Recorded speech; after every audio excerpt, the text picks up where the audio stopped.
Hello students, मैं मिथिलेश कुमार आपका स्वागत करता हूं। तो हम लोग स्टडी कर रहे हैं आपका इलेक्ट्रिकल एंड इलेक्ट्रॉनिक्स मेजरमेंट। ठीक है, तो इसमें हम लोग डैम्पिंग टेक्निक देख रहे थे। उसमें हम लोग देख लिया था air friction damping and fluid friction damping. और अगला जो डैम्पिंग टेक्निक है उसमें हम लोग देखेंगे आपका एडी करेंट डैम्पिंग क्या है। ये सबसे मोस्टली जो डैम्पिंग है यही हमारा यूज होता है। ठीक है, तो इस तरीके का डैम्पिंग हम लोग देखेंगे कि इस तरीके का डैम्पिंग में होता है क्या और किस तरीके से हम लोग इस टेक्निक का यूज करके जो इंस्ट्रूमेंट के अंदर का जो वेरिएशन ऑक्सीलेशन है, वाइब्रेशन, उसको कैसे हम लोग रिड्यूस करेंगे। ठीक है, तो एडी करेंट डैम्पिंग को समझने से पहले हम लोग पहले फैराडे के नियम को समझ लेते हैं, क्योंकि जो फैराडे का नियम है वहाँ पे यूज होगा। तो डायरेक्टली हम यूज करने से पहले इसको हम लोग देख लेते हैं।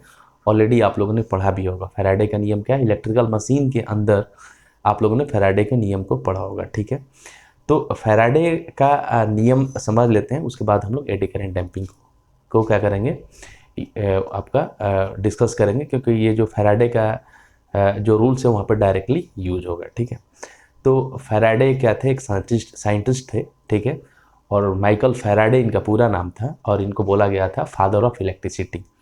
मतलब इलेक्ट्रिसिटी के जनक कौन थे, आपका माइकल फैराडे थे। तो माइकल फैराडे ने अपना क्या दो तरीके का रूल्स दिया, दो तरीके का सिद्धांत दिया था। पहला सिद्धांत क्या था कि जब कोई कंडक्टर आपका मूव करता है, ठीक है, तो वो क्या करता है कि मैग्नेटिक्स जो फ्लक्स है उसको कट करता है। ठीक है, किसी क्लोज पाथ के अंदर तो कंडक्टर क्या करेगा, जब फ्लक्स को कट करता है तो जब फ्लक्स जब कट होता है तो परिणाम स्वरूप क्या होता है कि ईएमएफ जनरेट होता है। ठीक है, ये फैराडे का पहला नियम था कि whenever a conductor moves in a magnetic field, जब कोई कंडक्टर किसी मैग्नेटिक फील्ड के अंदर मूव करता है, जब मैग्नेटिक फील्ड के अंदर मूव करेगा तो ऑब्वियस सी बात है कि वहाँ magnetic lines of forces generate होगा। ठीक है, फ्लक्स जनरेट होगा। और अगर फ्लक्स की बात करें तो what is the definition of flux, तो फ्लक्स का डिफिनेशन होता है amount of magnetic field around the magnet. एक मैग्नेट के चारों ओर जो मैग्नेटिक फील्ड होता है उसको हम लोग क्या बोलते हैं, फ्लक्स बोलते हैं। फ्लक्स का डिफिनेशन होता है। और फ्लक्स की यूनिट क्या होती है, फ्लक्स की यूनिट होती है वेबर। ठीक है, तो यहाँ पे बोला गया है कि जब कोई कंडक्टर मैग्नेटिक फील्ड के अंदर मूव करता है तो वो क्या करेगा, मैग्नेटिक फ्लक्स को कट करता है। ठीक है, जब मैग्नेटिक फ्लक्स को जो कंडक्टर कट करता है उसकी वजह से क्या होता है, ईएमएफ जनरेट होता है उस कंडक्टर के अंदर। फैराडे का सेकंड नियम क्या था, सेकंड नियम ये था कि जो आपका जो ईएमएफ जनरेट होगा, ठीक है, तो वो डायरेक्टली प्रोपोर्शनल होगा किसके, rate of change of flux linkage के। ठीक है, ये दो नियम किसने दिया था, आपका फैराडे ने। मतलब कि directly proportional to rate of change of flux linkage, मतलब e directly proportional equals to dy/dt। ठीक है, तो थोड़ा सा हम लोग समझने का कोशिश करते हैं और इसी रूल्स को हम लोग वहाँ पे यूज करते हैं। ठीक है, यहाँ पे देखिए कि यहाँ पे हम लोगों ने मैग्नेट लिया है जिसका दो पोल्स है, नॉर्थ एंड साउथ। ठीक है, ये क्या है आपका मैग्नेटिक्स लाइंस ऑफ फोर्स या फ्लक्स बोल सकते हैं। और ये जो है गोल वाला है, ये क्या है, ये कंडक्टर है। ठीक है, समझने का कोशिश करना। और यही कंडक्टर क्या करता है, रोटेट करता है। जब ये रोटेट करेगा इस मैग्नेटिक फील्ड के अंदर तो ये फ्लक्स जो लाइंस डॉटेड से दिखा रखा है इसको क्या करेगा, कट करेगा। जब ये कट करता है उसकी वजह से क्या है, मेरा ईएमएफ जनरेट होता है। ठीक है, जब ईएमएफ जनरेट होता है तो उसकी वजह से क्या होता है, मेरा उसमें करंट फ्लो होता है। ठीक है, तो देखिए यहाँ पे सिंपल सा हम लोग देख लेते हैं कि, और यहाँ पे मैंने एक साइन का ग्राफ बना रखा है। ठीक है, कि इसको बोलते हैं कि साइन का ग्राफ जो होता है अल्टरनेट इन नेचर। अगर एसी की बात करें, डीसी का जो ग्राफ होता है वो क्या होता है कि बिल्कुल सीधा होता है इस तरीके से। इसलिए होता है कि इसमें एसी नहीं होता, एसी की वैल्यू ज़ीरो होती है, फ्रीक्वेंसी की वैल्यू ज़ीरो होती है इसमें, और उसमें फ्रीक्वेंसी की वैल्यू वेरी करती है, मतलब वेरी। ठीक है, तो यहाँ पे हम लोग देख लेते हैं, समझ लेते हैं, बहुत इंपॉर्टेंट है। देखें यहाँ पे, तो ये आपका कंडक्टर है। ठीक है, ये आपका हम लोगों ने मैग्नेट यूज किया।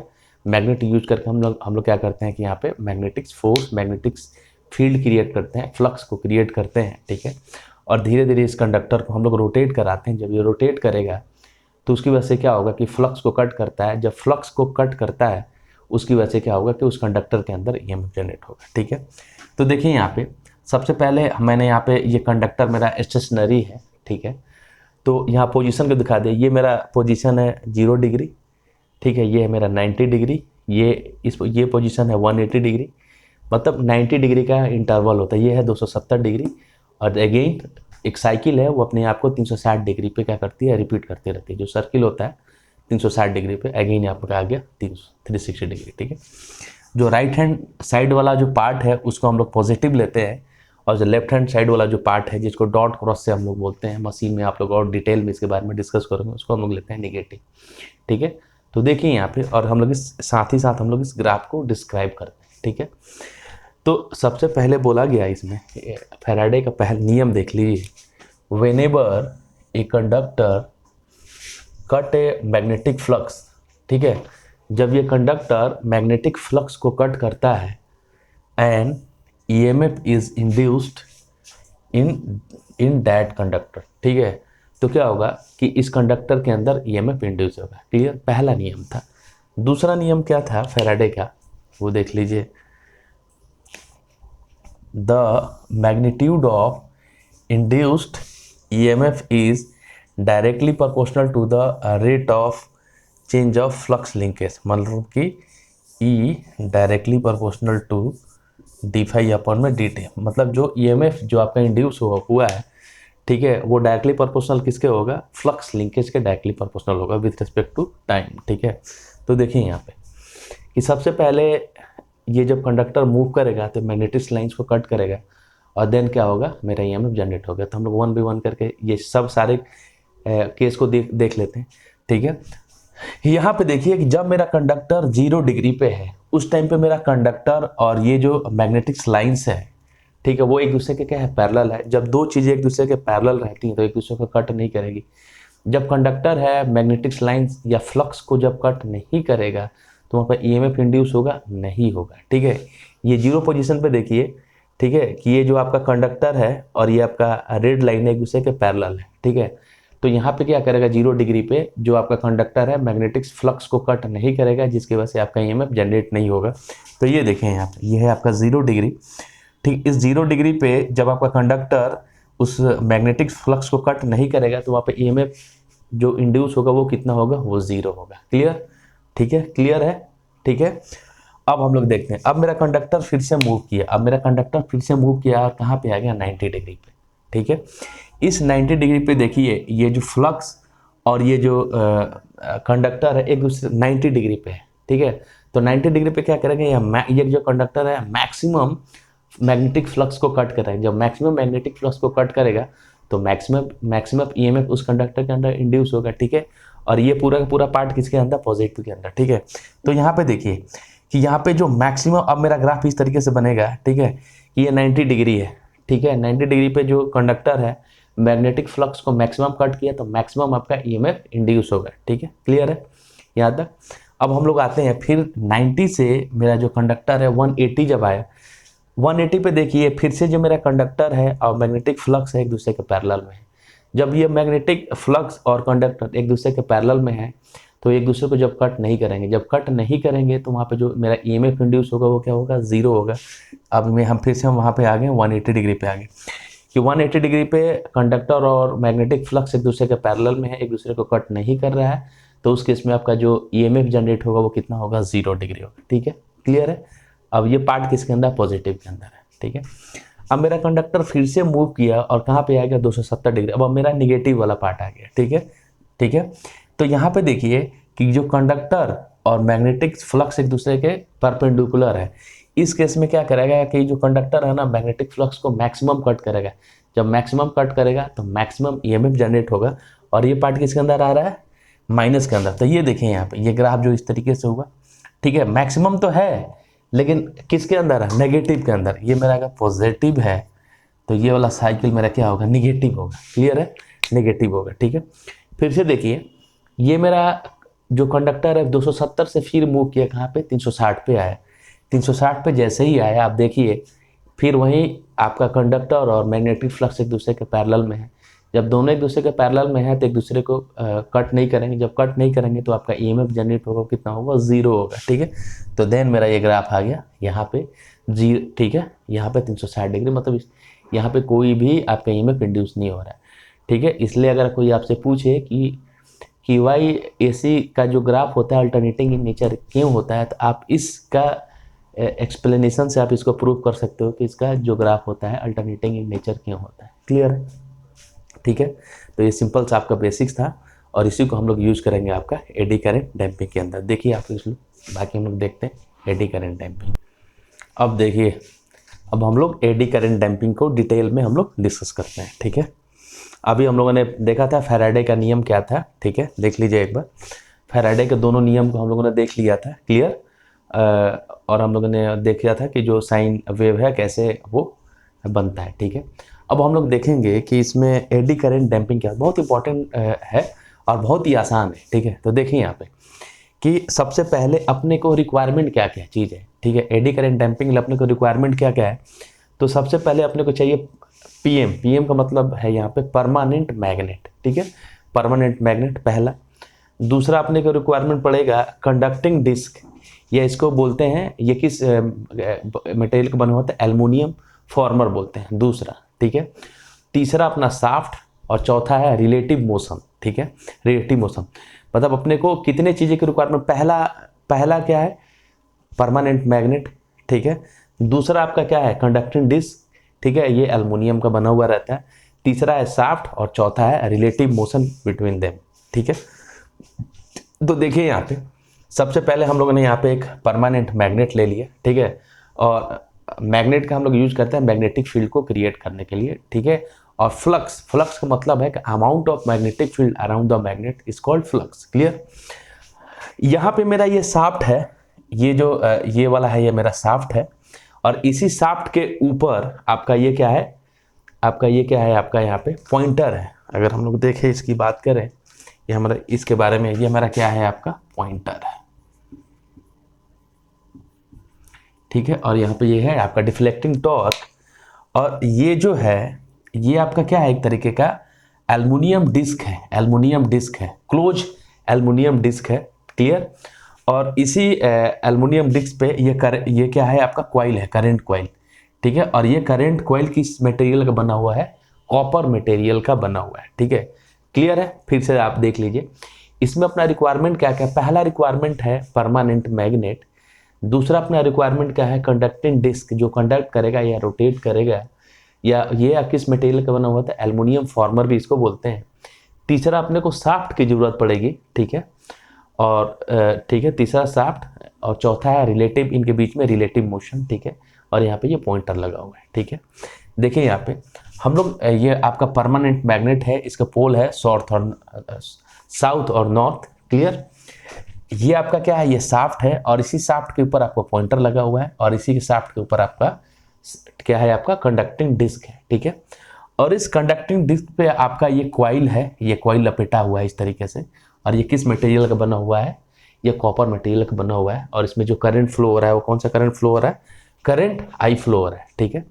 और ये आपका पॉइंटर है, पॉइंटर, ठीक है। पॉइंटर आपको क्या करता है, किसी चीज़ की वैल्यू को शो करता है, ठीक है। तो सबसे पहले हम लोगों ने देखा था कि हम लोगों ने देखा था कि कैसे हम लोग डिफ्लेक्टिंग टॉर्क को जनरेट करते हैं, तो ठीक है। तो जैसे ही हम यहाँ पे करंट फ्लो कराएंगे इस कॉइल के अंदर, जैसे ही हम लोग इस कॉइल के अंदर करंट फ्लो कराएंगे, तो यहाँ पे क्या होगा, एक डिफ्लेक्टिंग टॉर्क जनरेट होगा, ठीक है, एक डिफ्लेक्टिंग टॉर्क जनरेट होगा, ठीक है, डिफ्लेक्टिंग टॉर्क जनरेट होगा, जिसके बाद से जो पॉइंटर है वो क्या करेगा, आपका पहले 0 पोजीशन में था वो धीरे धीरे मूव करेगा, ठीक है। तो ये जो आपका पॉइंटर है इस साफ्ट पे ही है, इस साफ्ट पे ही है, ठीक है, इस साफ्ट पे है, ठीक है। जब आपका इसमें जैसे ही करंट आई फ्लो होगा इस कॉपर कॉइल के अंदर, तो यहाँ पे एक डिफ्लेक्टिंग टॉर्क जनरेट होगा। इस डिफ्लेक्टिंग टॉर्क की वजह से आपका जो पॉइंटर है वो क्या करेगा, वो मूव करेगा। जब आपका पॉइंटर मूव करेगा तो ये मेरा कंडक्टिंग डिस्क है, ठीक है, क्योंकि ये क्या है, एक इस साफ्ट पे पॉइंटर भी है और इसी साफ्ट से आपका ये क्या है, कनेक्टेड है। जब ये साफ्ट मूव करेगा, ये जब, ठीक है, पॉइंटर डिफ्लेक्टिंग टॉर्क जैसे ही जनरेट हुआ तो डिफ्लेक्टिंग टॉर्क की वजह से ये पॉइंटर क्या करेगा, मूव करेगा, ठीक है। जैसे ही मूव करेगा तो इसकी वजह से साफ्ट भी क्या करेगा, मूव करेगा, और इसी साफ्ट पे आपका क्या है, कंडक्टिंग डिस्क है। तो ये डिस्क क्या करेगा, ये अंदर की तरफ जाएगा, अंदर की तरफ जाएगा। जब अंदर की तरफ जाएगा तो ये क्या करेगा, इस मैग्नेटिक फ्लक्स को कट करेगा, ठीक है। जब ये मैग्नेटिक फ्लक्स को कट करेगा, ठीक है, तो अभी हम लोगों ने पढ़ा था वहाँ पे फैराडे का पहला नियम, ठीक है। जैसे ही मैग्नेटिक फ्लक्स को कट करेगा तो वो उसकी वजह से क्या होगा, ईएमएफ, इस कंडक्टर के अंदर ईएमएफ जनरेट होगा, ठीक है, ईएमएफ जनरेट होगा। ईएमएफ जब जनरेट होगा तो उसकी वजह से क्या होगा, इसमें करंट फ्लो होता है, ठीक है। और उस करंट को हम लोग बोलते हैं एडी करंट, ठीक है, एडी करंट बोलते हैं, ठीक है, एडी करंट बोलते हैं। और उसी एडी करंट पे आपका लेंज लॉ क्या होगा, अप्लीकेबल होगा। और लेंज का नियम क्या कहता है कि जो भी जो कॉज है ना उसका वो क्या करेगा, अपोज करता है। लेंज का नियम क्या बोलता है कि जो भी कॉज है ना उसका क्या करता है, वो अपोज करता है, ठीक है। तो यहाँ पे एडी करंट पे क्या होगा, लेंज लॉ अप्लीकेबल होगा। और लेंज लॉ बोलता है कि जो भी आपका कॉज है उसको ये क्या करेगा, उसका अपोज करेगा, ठीक है।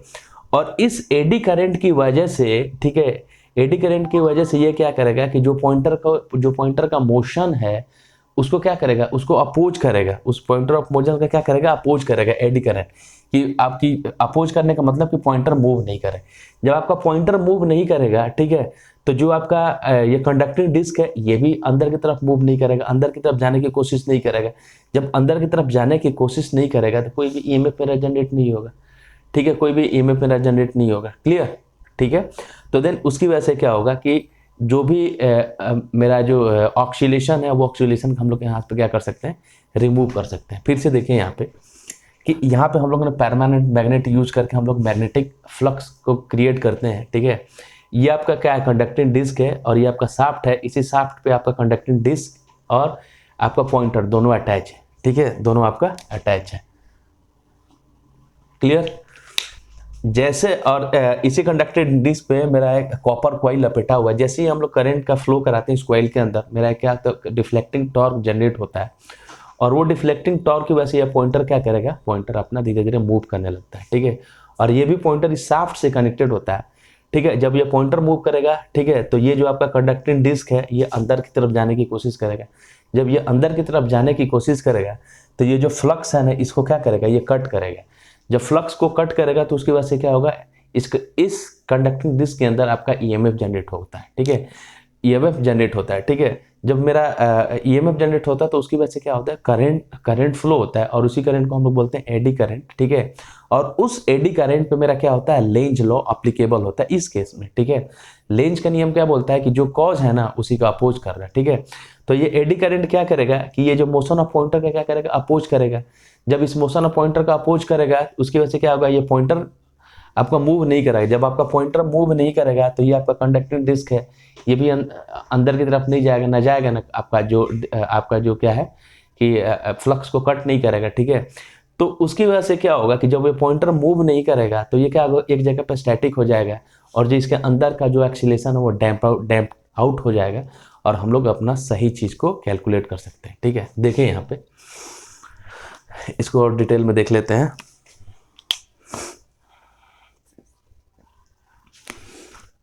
In order to use damping current technique, it should consist of, देखो एडी करंट डैम्पिंग का यूज करने के लिए अपने को क्या क्या चीज़ों का रिक्वायरमेंट है। तो पहला चीज़ है पीएम मतलब परमानेंट मैग्नेट, ठीक है, कंडक्टिंग डिस्क, ठीक है। अभी हमने लिखा कंडक्टिंग डिस्क का भी जरूरत है, लाइक एल फॉर्मर, ठीक है। एल फॉर्मर का मतलब एल्युमिनियम फॉर्मेट, क्लियर। इसके बाद अपने को जरूरत है relative motion between them should exist, ठीक है। इनके बीच में क्या होना चाहिए कि एक रिलेटिव मोशन क्या होना चाहिए, एग्जिस्ट होना चाहिए, क्लियर। आगे देखिए, a silk covered copper wire is wound on aluminium former, ठीक है। यहाँ पे सिल्क कवर कॉपर वायर है, इस कंडक्टिंग डिस्क के ऊपर क्या होता है, माउंटेड होता है, ठीक है, इस तरीके से माउंटेड होता है, ठीक है। The total mechanism is mounted on moving shaft, ठीक है। ये जितना भी आपका मैकेनिज्म है ना इस शाफ्ट के ऊपर क्या होता है, माउंटेड होता है, ठीक है। मतलब ये कंडक्टिंग डिस्क और आपका पॉइंटर है वो सारा का सारा किस पे माउंट होता है, ये आपका इस शाफ्ट के ऊपर आपका क्या होता है, माउंटेड होता है, क्लियर। देखिए, when A copper coil carry the current, जैसे इस कॉपर कॉइल के अंदर हम लोग करंट का फ्लो कराते हैं, ठीक है, then the deflecting torque is produce. जैसे इस कॉपर कॉइल के अंदर हम करंट का फ्लो कराते हैं उसकी वजह से क्या होता है कि एक डिफ्लेक्टिंग टॉर्क क्या होता है, वो जनरेट होता है या प्रोड्यूस होता है। उसकी वजह से क्या होता है, so that the moving system try to move in permanent magnetic field, ठीक है। तो जैसे ही हम लोग कॉपर कॉइल में करंट का फ्लो कराते थे, डिफ्लेक्टिंग टॉर्क जनरेट होता है। उस डिफ्लेक्टिंग टॉर्क पॉइंटर को क्या करेगा, मूव कराएगा, ठीक है। और उसकी वजह से क्या होगा कि ये कंडक्टिंग डिस्क है ये इस परमानेंट मैग्नेटिक फील्ड के अंदर जाने का कोशिश करेगा। क्लियर। उसके बाद क्या होगा, whenever conducting disc of aluminium moves in a magnetic field, ठीक है, कि ये जो आपका कंडक्टिंग डिस्क है, ठीक है, ये आपका मैग्नेटिक फील्ड के अंदर अगर मूव करता है, ठीक है, मूव करता है, इट कट द फ्लक्स, ठीक है, ठीक है, ये क्या करेगा, जो अंदर की तरफ मूव करेगा तो ये फ्लक्स को क्या करेगा, फ्लक्स को क्या करेगा, ये जो डॉटेड लाइन है ये क्या है, फ्लक्स है, ठीक है, cut the flux produce by permanent magnet, ठीक है, इस परमानेंट मैग्नेट के द्वारा जो फ्लक्स प्रोड्यूस हो रहा है, तो ये जो आपका कंडक्टिंग डिस्क है जब अंदर की तरफ जाएगा तो ये क्या करेगा, इस फ्लक्स को क्या करेगा, कट करेगा। Clear. So that induced EMF is produce in aluminium disc, ठीक है, तो जब ये कंडक्टिंग डिस्क है ये फ्लक्स को कट करेगा तो उसकी वजह से क्या होगा कि इस एल्युमिनियम डिस्क के अंदर क्या होगा कि एक ईएमएफ आपका क्या होगा, प्रोड्यूस होगा, ठीक है, और ये क्या है, एक क्लोज पाथ है, ठीक है, जब भी कोई क्लोज पाथ होता है उसकी वजह से क्या हो जाए, करंट का फ्लो होता है, ठीक है। And aluminium disc offer some resistance, ठीक है, यहाँ पे फ्लक्स जनरेट हो गया, ठीक है, फ्लक्स को कट कर उसकी वजह से ईएमएफ जनरेट होगा। यहाँ पे क्या होगा कि जो एल्युमिनियम डिस्क है ना, ये एल्युमिनियम डिस्क है वो क्या करेगा कि रेजिस्टेंस को क्या करता है, ऑफर करता है, ठीक है, उसकी वजह से क्या होता था, so that eddy current are produce in the disc, ठीक है, और देन उसकी वजह से क्या होता है कि एक जो एडी करंट है, ठीक है, इस डिस्क के अंदर क्या होता है, प्रोड्यूस होता है, ठीक है, इस डिस्क के अंदर प्रोड्यूस होता है, ठीक है, और हम लोग लेंज के नियम को हम लोग देख ले, इफेक्ट अपोजिट कॉज, मतलब ये बोलता है कि जो मतलब कॉज को हमेशा क्या करता है ये कि ये उसका अपोज करता है, ठीक है, और एडी करंट की वजह से क्या होता है कि eddy current will opposes the motion of the pointer, ठीक है, एडी करंट क्या करेगा कि मोशन कि जो पॉइंटर के मोशन को क्या करेगा, अपोज करेगा। जब पॉइंटर के मोशन को अपोज करेगा तो पॉइंटर जब मूव नहीं करेगा तो ये आपका जो कंडक्टिंग डिस्क है ये भी मूव नहीं करेगा, ठीक है, नहीं करेगा, तो उसकी वजह से क्या होगा कि एडी करंट जो आपका एडी करंट है, ठीक है, इस मतलब कि पॉइंटर के मोशन को अपोज करेगा। जब पॉइंटर के मोशन को अपोज करेगा तो ये जो आपका पॉइंटर है वो आपका रिफ्लेक्ट नहीं होगा और एक जगह पे जाके क्या हो जाएगा, स्टैटिक हो जाएगा, कांस्टेंट हो जाएगा। और एडी करंट की सहायता से हम लोग क्या करेंगे, इसके अंदर का जो ऑक्सीलेशन है उसको हम लोग रिड्यूस कर देते हैं, रिमूव कर देते हैं, और देन हम लोग क्या करते हैं कि सही जो अपना इंस्ट्रूमेंट की सहायता से जो सही जो अपना रीडिंग है वो ले पाते हैं, ठीक है। तो यही आपका सिंपल सा आपका एडी करंट डैम्पिंग। क्लियर।